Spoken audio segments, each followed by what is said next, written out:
नमस्कार, मैं हूं प्रद्युम्न शर्मा। हमारे खास कार्यक्रम जनता सरकार में बात करेंगे सत्ता के सिंहासन से लेकर जनता के सरोकार तक। वहीं बताएंगे प्रदेश सरकार की और उस योजना के बारे में जो होगी आपके काम की। बताएंगे प्रदेश सरकार के उन विकास कार्यों के बारे में जिनका फायदा सीधे आपको हो रहा है। तो अगले 30 मिनट तक बने रहिए मेरे साथ और देखते रहिए जनता सरकार।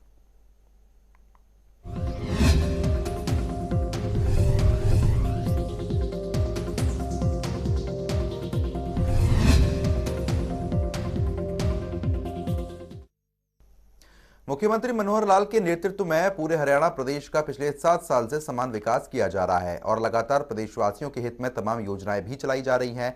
हरियाणा सरकार का एक ही उद्देश्य है कि प्रदेश की जनता को किसी भी मूलभूत सुविधाओं से वंचित ना रहना पड़े। इस कड़ी में हरियाणा में देश का पहला ग्रीन एनर्जी प्लांट लगाया गया है, जो प्रतिदिन 600 क्विंटल पराली में 48,000 यूनिट बिजली का उत्पादन करेगा। ये प्लांट रेवाड़ी के बिजहो गांव में बिजली आपूर्ति करेगा। साथ ही ग्रीन एनर्जी प्लांट से बिना प्रदूषण के बिजली उत्पादन होगा, जो कि 5 एकड़ में स्थापित किया गया है।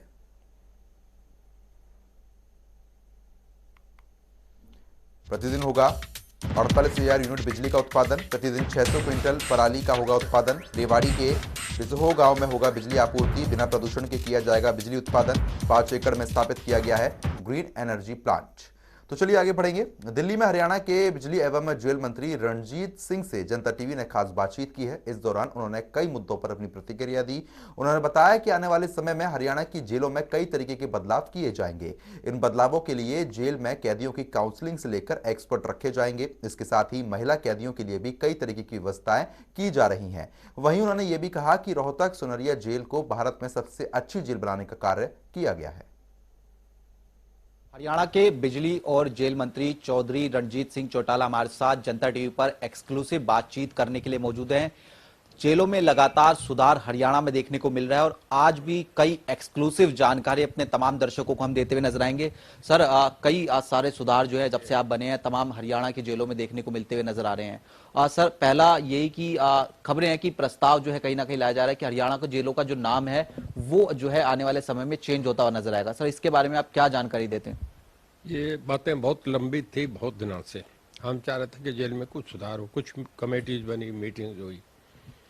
कल हमारा जेल का इनॉग्रेशन था, जो हमारी बीच में जेल थी, और ये कल नू में मतलब बेबात एरिया में कल उसका फिजिकल इनॉग्रेशन था। हमारे सीएम साहब भी थे, मैं भी था, हमारे डीजीपी थे, होम सेक्रेटरी थे और तिहाड़ जेल के डीजीपी भी थे। हमने कुछ एक्सपर्ट जो सब्जेक्ट के माहिर थे, एमिनिएंट लोगों को बुलाए गए। इनॉग्रेशन के बाद फिर एक लंबा सेशन चला हमारा, समझिए कि आप 11 बजे से लेकर 4 बजे तक, जिसमें चीफ मिनिस्टर मौजूद रहे और सारे हमारे सुप्रीडेंट जेल थे जितने हरियाणा के, उन्हें बुलाए गए थे। हम चाह रहे थे कि सबके सामने कुछ निर्णय लिए जाए। एक तो कल हमने सबसे पहला ये लिया कि जो जेल में वार्डर हैं, वार्डर जो है इक्वल टू कांस्टेबल होता है। ये पहली बार हुआ है कि जो 18 साल जिनको हो गए उन्हें हेड वार्डर बनाए, मतलब वो हेड कांस्टेबल जैसी पोजीशन में हो जाएंगे। ये सबसे बड़ा रिलीफ जो लोगों को दिया गया, जो जेल में हमारे स्टाफ के लोग हैं। सबसे पहला निर्णय ये करा कि उन्हें जेल वार्डर, हेड वार्डर बनाए जाए जिनके 18 साल हो गए। नंबर 2, हमारे स्टूडेंट जो थे जेल के, वो आम जैसे आप रम बैठे ऐसी ड्रेस में रहते थे, तो जेल में एक साइकोलॉजिकल इम्पैक्ट रहता है कि आप एसपी की यूनिफॉर्म में रहें तो थोड़ी सी बदमाशी कम होती है। तो कल से ये फैसला करा माननीय सीएम साहब की मौजूदगी में कि सुप्रीडेंट जेल को यूनिफॉर्म में रहेंगे और उन्हें गाड़ी देंगे। अगर सुप्रीडेंट जेल एसपी की यूनिफॉर्म में बस में बैठ के आए तो फिर उसका अपना रोब थोड़ा सा कम होता है। तो सभी जेलों में हमने गाड़ी प्रोवाइड करने के दी कि उनके लिए किया। तीसरा, जेलों में हमने फीमेल डॉक्टर अपॉइंट करे। डॉक्टर तो पहले थे, अब फीमेल डॉक्टर को भी कर दे। उन्हें एक दिक्कत आती है रूरल एरिया में जाने आने में। ये अब हमने ये फैसला कर दिया कि जो आपके फीमेल डॉक्टर होंगी, डॉक्टर्स होंगे, उनकी सर्विसेज रूरल एरिया के काउंट होगी। जो जेल में रहेगा, ये एक बहुत बड़ा रिलीफ है फीमेल डॉक्टर के लिए। ये हमने कर दिया कि उनकी जेल में जो सर्विसेज होगी वो रूरल एरिया उनके लिए एक कंपलसरी है, उसमें ये काउंट होगा। चौथा, हमने ये करा है कि जेल में काउंसलिंग के लिए हमने एक्सपर्ट्स रखेंगे। जो वहाँ कुछ लोग हैं जिन्हें थोड़ा सा मेंटली, वो जिन्हें न्यूरोलॉजी या जिन्हें साइकोलॉजिकल ट्रीटमेंट चाहिए, या थोड़ा सा डिप्रेशन में चले गए, उन लोगों को वो अंदर कंप्यूटर पे ऑपरेशन करने का एज ऑपरेटर कंप्यूटर का काम सिखाएंगे। उन्हें आपका जो है ना क्ले की कुछ टॉयज वगैरह बनाने वो सिखाएंगे। वो अंदर रह के थोड़ा सा इस मामले में बिजी होंगे। चौथा हमने ये करा है कि खाने पे बहुत इम्प्रूवमेंट करेंगे कि खाना बहुत क्लास वन होना चाहिए। एक हमने इंटेलिजेंस विंग बनाया है जो अभी उसे ट्रेंड करके हम सब जेलों में एक एक दो आदमी डेप्यूट करेंगे, ताकि जो उसमें जेल के इनमेट्स खतरनाक कैदी हैं उन पर भी निगरानी रहे, जेल के स्टाफ पे भी निगरानी रहे कि अंदर कोई मिली भगत नहीं रहे, ताकि हमें ठीक इनपुट मिलते रहें। उससे एक टेरर बना रहेगा कि ये हमें हर चीज़ की हमारी निगरानी होती है। ये एक बढ़िया फैसला कर दिया।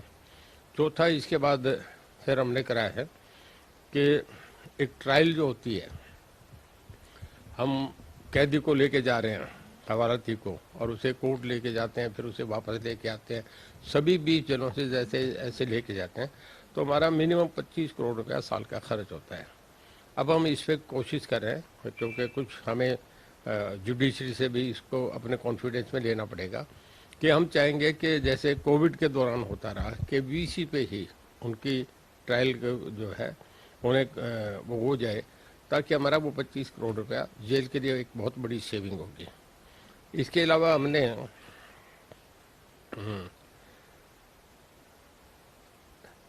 एक और कर दिया कि जो छोटे बच्चे हैं, कई बार ऐसा कल एक सुप्रेंट ने बताया हमें कि ये कई बार कुछ बच्चे अंदर जेल में जो जेल बोर्न बच्चे होते हैं, वो एक बच्चा 3 साल का हो गया और वो महिला कैदियों में रहा क्योंकि महिलाओं का अलग वार्ड है।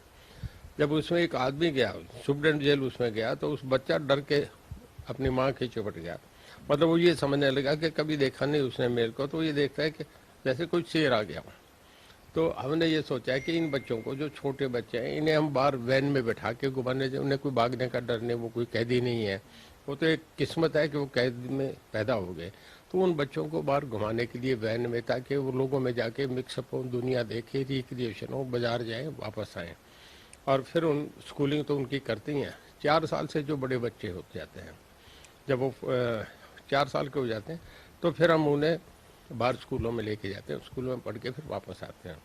महिला कैदियों का भी हम सोच रहे हैं कि उन्हें अपने सर्वेलेंस में बाहर घुमाने ले जाएं, बाज़ार में घूम के आएँ, वापस उन्हें ले आएँ, ताकि उन्हें थोड़ा सा, उन्होंने इतना कोई बुरा नहीं कर रखा, ताकि उन्हें थोड़ा सा उनका टाइम भी थोड़ा बढ़ाएं टॉक्स के लिए। जैसे 5 मिनट है तो उसे 7-8 मिनट करने का हमने एक फैसला करा कि ऐसा कुछ करेंगे। तो इस तरीके से हमने कई चीज़ें जो है जेल में सुधार के लिए करी है।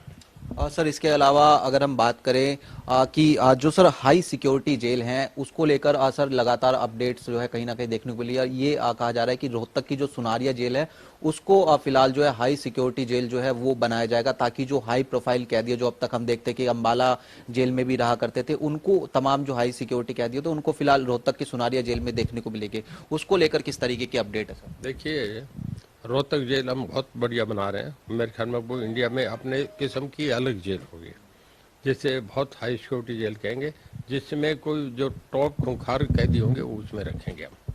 और जैसे डेथ न्यूज़ हैं, इसके अलावा जो बहुत हार्ड क्रिमिनल्स हैं, जिन्होंने पूरे बड़े गैंग हैं, उनको उसमें रखेंगे। हम कल एक प्रस्ताव आया था सीएम साहब की तरफ से कि इसमें क्यों ना हम इनको पैरामिलिट्री फोर्सेस को या बीएसएफ को या किस फोर्सेस को या सीआरपी को लगा दिया जाए, जो उसको वो ही उसकी निगरानी करे, लोकल पुलिस नहीं करे, ताकि वहाँ कोई भी 1% भी ये चांस नहीं रहे कि उसमें कहीं ना भागने को जगह होगी। उससे बहुत मतलब अद्भुत जेल बन रही है। उसके लिए पैसा सैंक्शन हो गया, सब हो गया, जल्दी से शुरू कर रहे हैं।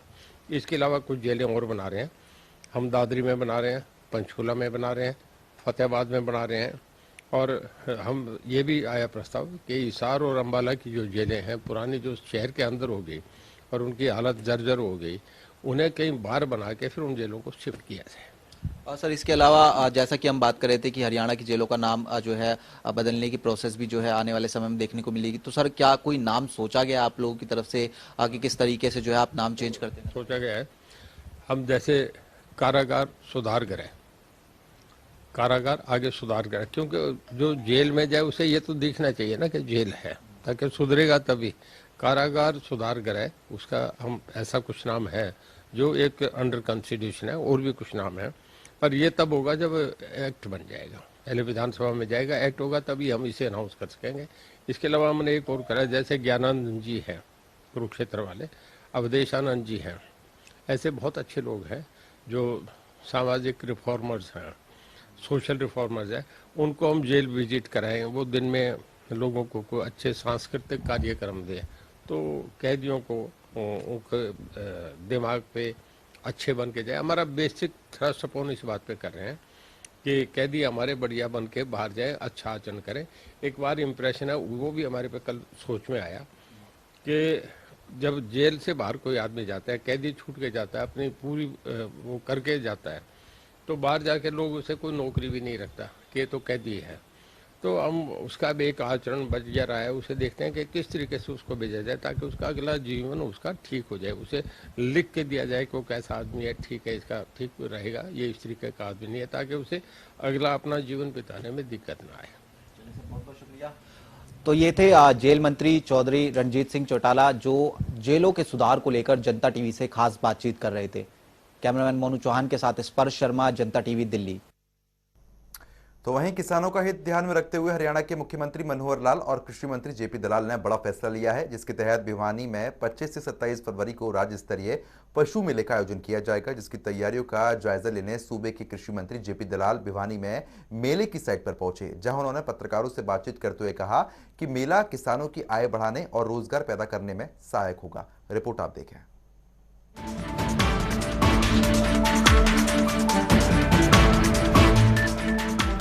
हरियाणा के कृषि मंत्री जेपी दलाल मंगलवार को भिवानी पहुंचे, जहां उन्होंने डीसी और पशुपालन विभाग के निदेशक समेत 3 दिवसीय पशु मेले की साइट का जायजा लिया। और कृषि मंत्री जेपी दलाल ने पत्रकारों से बात करते हुए बताया कि मेला 25 से 27 दिसंबर तक चलेगा, जिसका शुभारंभ राज्यपाल बंडारू दत्तात्रेय और केंद्रीय पशुपालन मंत्री पुरुषोत्तम रूपाला करेंगे। वहीं मेले के समापन समारोह में मुख्यमंत्री मनोहर लाल मुख्य अतिथि के तौर पर शिरकत करेंगे। इसके साथ ही केंद्र और प्रदेश के मंत्री, सांसद और विधायकों समेत हजारों किसान पहुंचेंगे। वहीं कृषि मंत्री ने बताया कि किसानों को मेले में लाने के लिए हरियाणा रोडवेज बसों का प्रबंध किया जाएगा। हमारे भिवानी जिले के उपायुक्त ढिल्लों साहब और हमारे एनिमल हस्बेंड्री के डायरेक्टर भगोरिया जी और बाकी सारे प्रशासन के अधिकारी जो पशु प्रदर्शनी के लिए 3 दिन का कार्यक्रम है उसका ग्राउंड के देखरेख के लिए हम आए थे और इसकी सारी तैयारियों का जायजा लिया। बड़ा व्यापक स्तर पर यह कार्यक्रम होगा, जिसमें हरियाणा के उत्कृष्ट पशु हैं उनका कंपटीशन होगा, उनको इनाम मिलेंगे और हजारों की संख्या में किसान भाई इस मेले में भाग लेंगे। हमारे महामहिम राज्यपाल जी भी इसमें आएंगे, केंद्रीय मंत्री पुरुषोत्तम रूपाला जी भी आएंगे, हमारे मुख्यमंत्री जी मनोहर लाल जी भी आएंगे, हरियाणा के मंत्री, एमएलए, एमपी साहिबान और जनप्रतिनिधि के साथ साथ हजारों की संख्या में किसान भाई इसमें भाग लेंगे। हमारे भिवानी जिले के लिए सौभाग्य की बात है कि इतना बड़ा उत्सव हमारे ज़िले में पहली बार होने जा रहा है और प्रत्येक गांव से रोडवेज की बस भेज करके किसान भाइयों को बुलाया जाएगा और उनको दिखाया जाएगा कि उत्तम नस्ल के जो पशु हैं उनके रखरखाव, उनकी देखभाल कैसे की जाए। इसके साथ ही कृषि मंत्री जेपी दलाल ने कहा कि सरकार किसानों की आय बढ़ाने को निरंतर प्रयासरत है। इसी क्रम में इस मेले का आयोजन किया जा रहा है। उन्होंने बताया कि इस मेले में उत्कृष्ट और नई नस्ल के पशुओं के पालन समेत रखरखाव की जानकारी दी जाएगी। वहीं कृषि मंत्री ने कहा कि परंपरागत खेती के साथ बागवानी और पशुपालन किसान की आय बढ़ाने में सबसे बड़े सहायक है। इसको लेकर खुद पीएम मोदी ने कई योजना शुरू की है, जिसमें पशुधन क्रेडिट कार्ड, टीकाकरण और डेयरी करने पर सब्सिडी दी जाती है। जेपी दलाल ने कहा कि मेला किसान के बेटों के लिए रोजगार और आय बढ़ाने के अवसर को पैदा करेगा। एक निरंतर प्रक्रिया है। किसान की आय बढ़ाने के लिए परंपरागत खेती के अलावा जो बागवानी, मशरूम, फूलों की खेती, पशुओं का जो रखरखाव, और सबसे ज़्यादा अगर किसान का सहायता कोई कर सकता है तो पशुपालन कर सकता है। और वो भी जो पशु की नस्ल सुधार करके, जो आज के वक्त में पशु 10 लीटर दूध देता है उसको 15 लीटर में अगर पहुंचा दें तो निश्चित तौर पर किसान की आमदनी बढ़ेगी। और उसी श्रृंखला में हम ये काम कर रहे हैं। बहुत सारी योजनाएं हमने चला रखी हैं। पशुओं का बीमा 100 रुपये में हम करते हैं। मुंह खुर की बीमारी के लिए जो वैक्सीनेशन हम करते हैं।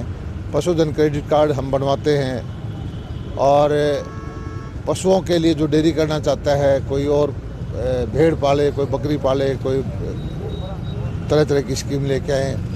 प्रधानमंत्री जी ने भी इस साल जो घोषणा की है कि पशुपालकों के लिए तरह तरह की स्कीम हम लेके आए हैं, उन सारी स्कीमों का यहाँ प्रदर्शन होगा।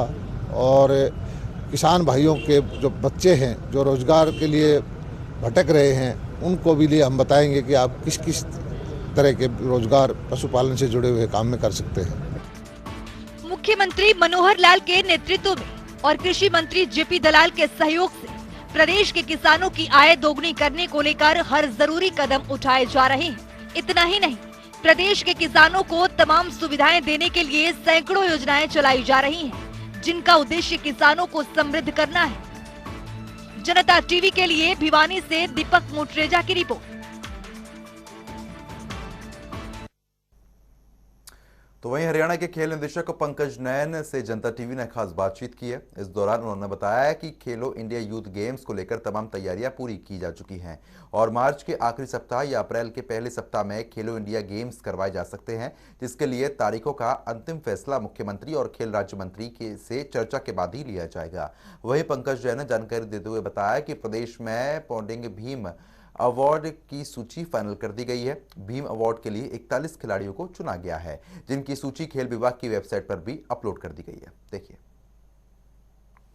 हरियाणा में कोविड का असर अब धीरे धीरे कम होने लगा है और इसी के चलते सारी जो चीजें हैं वो आगे बढ़ रही है। और इसी कड़ी में हरियाणा में जो खेलो इंडिया का आयोजन होना है उसकी भी तैयारियां एक बार फिर से शुरू हुई है।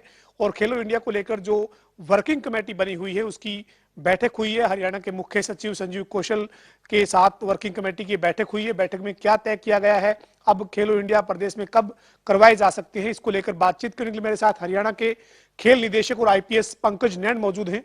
नैन साहब, एक बार फिर से तैयारियां शुरू हुई है, सीएस ने बैठक ली है, क्या चर्चा की गई है सर?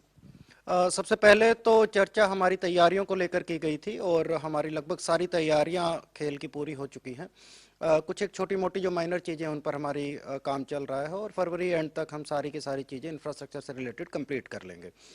दूसरा खेलों की डेट को लेकर था, जो हमारी लॉन्च सेरेमनी होनी है और जो हमारा मेन सेरेमनीज होनी है वो कब शुरू हो, तो उस पर भी मीटिंग में चर्चा की गई है। और आदरणीय मुख्यमंत्री साहब से, आदरणीय खेल मंत्री साहब से जल्दी ही डिस्कस करके जो बच्चों के एग्ज़ाम डेट्स है उसके अकॉर्डिंग डेट्स तय कर ली जाएगी। मोस्ट प्रोबेबली ये मार्च एंड या अप्रैल फर्स्ट वीक में खेल करवाने की बातों पर विचार हुआ था।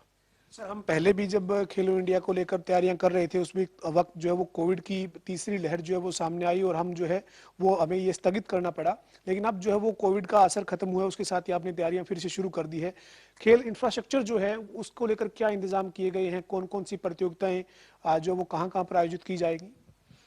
खेल इंफ्रास्ट्रक्चर को लेकर सब लगभग सारी तैयारियां पूरी हो चुकी है। मेजर इवेंट्स हमारे पंचकुला में होंगे, कुछ एक इवेंट्स बाहर भी होंगे। जैसे स्विमिंग के लिए all weather swimming pool Olympic size का हमारा अंबाला में बनकर तैयार हो गया है। इसी तरीके से हॉकी के कुछ गेम्स हमारे शाहबाद में होंगे। फाइनल मैचेस हमारे पंचकुला में ही होंगे। लकीली हमारा पंचकुला का हॉकी का ग्राउंड भी तैयार हो गया है। और कुछ एक गेम्स हमारे चंडीगढ़ में होंगे, फुटबॉल के और आर्चरी के। शूटिंग का क्योंकि बड़ी रेंज आसपास नहीं है कोई, तो शूटिंग की जो हमारे दिल्ली में रेंज है वहाँ पर होंगे। इसी तरीके से साइकिलिंग के वेलोड्रम क्योंकि यहाँ पर नहीं है, तो साइकिलिंग के जो वेलोड्रम वाले इवेंट्स हैं वो दिल्ली में होंगे और बाकी साइकिलिंग के रोड इवेंट्स हमारे पंचकुला में ही होंगे।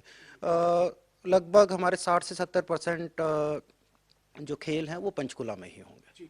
नयन साहब, ये जो प्रतियोगिता है खेलो इंडिया, एक बड़ा आयोजन हरियाणा को करने का अवसर मिल रहा है। कितने खिलाड़ी इसमें जो है वो शामिल हो रहे हैं सर? उनके रहने और रुकने तक के जो तमाम इंतजामात हैं वो किस तरीके से किए जाएंगे सर? करीब 8,500 खिलाड़ी और ऑफिशियल आने की उम्मीद है, जिसमें से एक दिन का जो 5वें दिन हमारा गेम्स होगा उसमें जो पीक ट्रैफिक है करीब 5,000 के आसपास होगा। इतने बड़े आयोजन के लिए हमने इसके व्यापक प्रबंध किए हैं।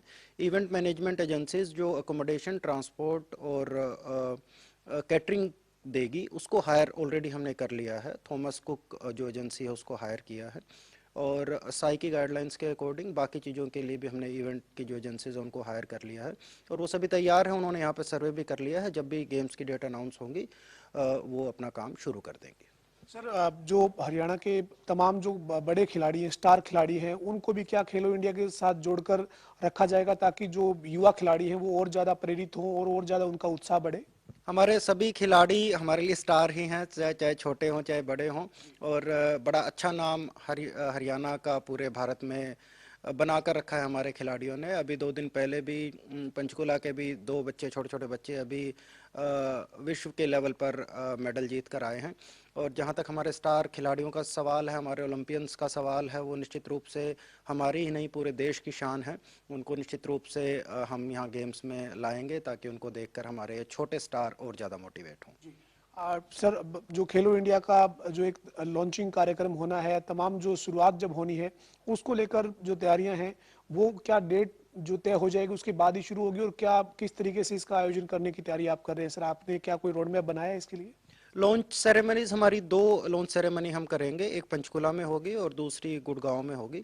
और ये लगभग जो मेन इवेंट है उससे 1 महीना पहले करने की प्लानिंग है, और उस 1 महीना में पूरे हरियाणा में काफ़ी इवेंट्स ऑर्गेनाइज करवाएंगे ताकि एक लहर सी बने इन गेम्स को लेकर। तो ये जो लॉन्च सेरेमनीज है इसके लिए पूरी हमारी तैयारियां हैं, और जैसे ही डेट अनाउंस होगी हम इसको अगले 2-3 दिन में तैयारी करके इसको पूरा कर लेंगे। सर, खेलो इंडिया के अलावा जो है वो प्रदेश में जो खेल विभाग तमाम जो काम कर रहा है खेल और खिलाड़ियों को आगे बढ़ाने के लिए, खेल नर्सरियों को लेकर आपने जो है वो पिछले दिनों एक फैसला किया कि खेल नर्सरियां जो हैं वो कुछ विभाग की शुरू की जाए, कुछ प्राइवेट जो है वो जो खेल नर्सरी हैं वो भी बनाए जाने का फैसला हुआ था। उसमें अब हम कहाँ पर पहुंचे हैं? बड़ी खुशी की बात है कि जो हमारी 500 विभाग की नर्सरियां जो हमने बनानी थी वो सभी शुरू हो चुकी हैं, और हर रोज़ अगर आप अभी खेल के ग्राउंड्स पे जाकर देखेंगे तो सभी बच्चे वहां पर ट्रेनिंग प्राप्त कर रहे हैं। और एक स्कूल की भांति, जैसे एक असेंबली होती है स्कूल में, इसी की भांति हमारे खेल ग्राउंड में भी हमने एक असेंबली का सिस्टम शुरू कर दिया है। सुबह सभी बच्चे, किसी ग्राउंड में 200 बच्चे होते हैं, किसी में 500 बच्चे होते हैं, वो आते हैं एक असेंबली की तरह वहाँ पर इकट्ठा होते हैं, और हमारे सीनियर कोचेज़ और डीएसओ वहाँ पर फिर उनको ट्रेनिंग से रिलेटेड बातें करते हैं, और जिन बच्चों ने अच्छी अचीवमेंट की है उनसे भी उनको मोटिवेट करते हैं। तो एक अच्छा माहौल शुरू हो गया है छोटे बच्चों को लेकर।